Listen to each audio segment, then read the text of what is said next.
नमस्कार मित्रांनो, मी advocate Abhijit Morajkar. Vision awake या माझ्या चॅनलमध्ये आपल्या सर्वांचं पुन्हा एकदा स्वागत आहे. तर मित्रांनो, आज गुढीपाडवा आपल्या भारतामध्ये हिंदू नववर्ष चैत्र शुद्ध प्रतिपदा म्हणजे चैत्राच्या पहिल्या दिवसापासून आपल्या भारतातल्या हिंदू नवीन वर्षाची सुरुवात होते. तर मित्रांनो, थोडंसं गुढीपाडव्याबद्दल महाराष्ट्र आणि गोवा या प्रमुख राज्यांमध्ये गुढीपाडवा हा सण साजरा केला जातो. त्याचबरोबर कर्नाटकातला काही भाग तसेच आंध्र प्रदेशामध्ये उगादी या नावानं हा गुढीपाडवा सण साजरा केला जातो. आपण आजच्या दिवसाला नवीन वर्षाची सुरुवात असं म्हणतो, कारण हिंदू कॅलेंडर म्हणजेच संवत्सर प्रमाणे चैत्र महिन्यापासून आपल्या नवीन वर्षाची सुरुवात होते आणि आजचा दिवस हा चैत्राचा पहिला दिवस आहे. मित्रांनो, गुढीपाडवा साजरा करण्याची परंपरा फार प्राचीन आहे. याचा स्पष्ट उल्लेख किंवा स्पष्ट पुरावे जवळच्या इसवी सनातल्या 2000 वर्षांमध्ये सापडत नाहीत, पण असं म्हटलं जातं की इसवी सन 2000 पूर्वीपासून सुद्धा गुढीपाडवा आपल्यामध्ये साजरा केला जातो. अशी मान्यता आहे मित्रांनो की शालिवाहन राजाने इसवी सन 78 मध्ये शकांचा पराभव केला. शकांवर मोठा विजय प्राप्त केल्यानंतर हा आनंदोत्सव साजरा करण्यासाठी शालिवाहन राजाच्या काळात गुढ्या उभारून हा आनंदोत्सव साजरा केला. शालिवाहन राजाच्या काळापासून विजयाचं प्रतीक आणि नवीन वर्षाच्या सुरुवातीचं स्वागत अशा अर्थानं ही गुढीपाडवा साजरा करण्याची प्रथा रूढ आहे. प्राचीन वैदिक काळामध्ये विजयाचं प्रतीक म्हणून गुढी उभी केली जात होती असा उल्लेख इसवी सन 1000 ते इसवी सन 1500 दरम्यान जे ग्रंथ उपलब्ध आहेत त्या ग्रंथांमध्ये आपल्याला आढळतो. लढाईमध्ये विजय प्राप्त केल्यानंतर गुढी उभा राहून त्या राज्यामध्ये आनंदोत्सव साजरा केला जायचा असाही उल्लेख काही बखरीमध्ये आपल्याला आढळतो. मित्रांनो, चैत्र महिन्यामध्ये झाडांना नवीन पालवी नवीन बहर येत असतो आणि हा शुभ संकेत मानून नवीन चांगली सुरुवात या अर्थानंही या गुढीची पूजा केली जाते, ही गुढी उभा केली जात आहे. मित्रांनो, या गुढीला आंब्याची पानं फुलं लावून सजवली जाते. या गुढीला गोडधोड नैवेद्य दाखवला जातो आणि त्या दिवशीच्या जेवणामध्ये सुद्धा गोडधोड जेवण घेतलं जातं. हे सर्व वसंत ऋतूमध्ये येणारे नवचैतन्य दर्शवतं. मित्रांनो, महाराष्ट्रातल्या काही प्रदेशांमध्ये या गुढीसोबत कडुनिंबाचे डहाळे बांधले जातात. त्या दिवशी कडुनिंबाचा पान आणि गुळ हा प्रसाद म्हणून खाल्ला जातो.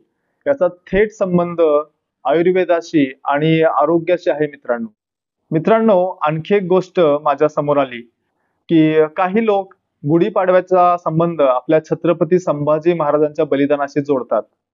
मी या गुढीपाडव्याची माहिती घेत असताना माझ्या समोर जी माहिती आली यातून गुढीपाडव्याचा छत्रपती संभाजी महाराजांच्या बलिदानाशी कुठलाही थेट संबंध मला मिळून आला नाही. छत्रपती संभाजी महाराजांचं बलिदान आणि गुढीपाडवा हे दिवस जोडून येतात. कदाचित अज्ञानामुळं किंवा कल्पनेतून लोकांमध्ये ही गोष्ट पसरली असेल आणि गुढीपाडव्याचा संबंध आपल्या छत्रपती संभाजी महाराजांशी जोडला जात असावा असं मला वाटतं. मित्रांनो, गुढीपाडव्याबद्दल काही पौराणिक कथा आहेत.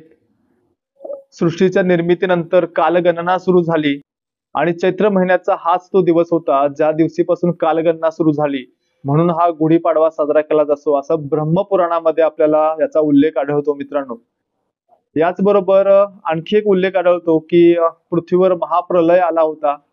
या प्रलयानंतर हा प्रलय ओसरल्यानंतर एक नवीन युगाची सुरुवात झाली आणि तिथून कालगणना सुरुवात झाली आणि या कालगणनेची सुरुवात चैत्र प्रतिपदा म्हणजे आजच्या गुढीपाडव्या दिवशी झाली असाही उल्लेख काही पौराणिक कथांमध्ये आढळतो. मित्रांनो, गुढीपाडवा या उत्सवाचा एक स्पष्ट पुरावा आपल्याला रामायणामध्ये आढळतो. जेव्हा प्रभू रामचंद्र 14 वर्षाचा वनवास संपून अयोध्येमध्ये परत आले आणि ज्या दिवशी त्यांचा राज्याभिषेक झाला तो आजचाच गुढीपाडव्याचा म्हणजेच चैत्र प्रतिपदेचा दिवस होता. या दिवशी प्रभू रामचंद्रांचं राज्याभिषेक झाला असा उल्लेख रामायणामध्ये आढळतो. त्यामुळे आपली ही गुढीपाडव्या उत्सवाची प्रथा किती जुनी आहे, किती पौराणिक आहे हे आपल्या लक्षात येतं. मित्रांनो, गुढीपाडवा या शब्दांचं थोडं विश्लेषण केलं तर गुढी म्हणजे गुढ, याचा मराठी अर्थ झेंडा किंवा ध्वज असा होतो आणि पाडवा ह्याचा अर्थ प्रतिपदा असा होतो आणि ह्या दोन्ही शब्दांचा मिळून चैत्र प्रतिपदा आणि गुढी पाडवा असा शब्द पुढे प्रचलित झाला. मित्रांनो, आपल्या महाराष्ट्रातल्या थोर संतांच्या संत साहित्यामध्येही गुढीपाडवा असा बराचदा उल्लेख आलेला आहे मित्रांनो.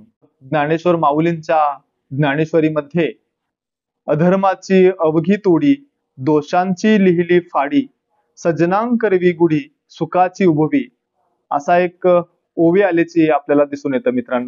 याचबरोबर संत चोखामेळा त्यांच्या अभंगामध्ये म्हणतात, टाळी वाजवावी गुढी उभारावी, वाट हे चालावी पंढरीची. तुकाराम गाथेमध्ये तुकाराम महाराज म्हणतात, पुढे पाठविले गोविंदे गोपाळा, देऊनी चपळा हाती गुढी. तर आपण पाहिलं थोर संतांच्या ओव्यामध्येही अभंगामध्येही गुढीपाडव्याचा किंवा गुढी याचा उल्लेख आलेला आहे.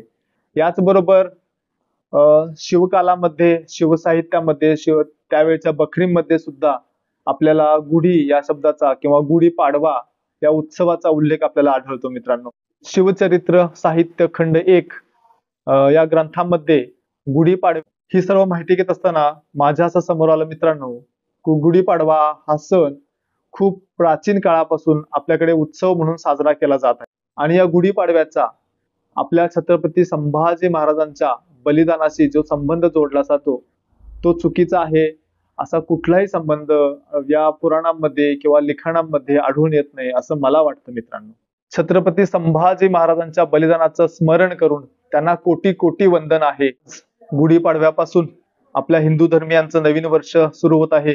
याचं औचित्य साधून तमाम लोकांना, सर्व भारतीयांना हे येणारं हिंदू नववर्ष आपल्याला सुखाचं, समृद्धीचं, आनंदाचं आणि आरोग्यदायी जावो.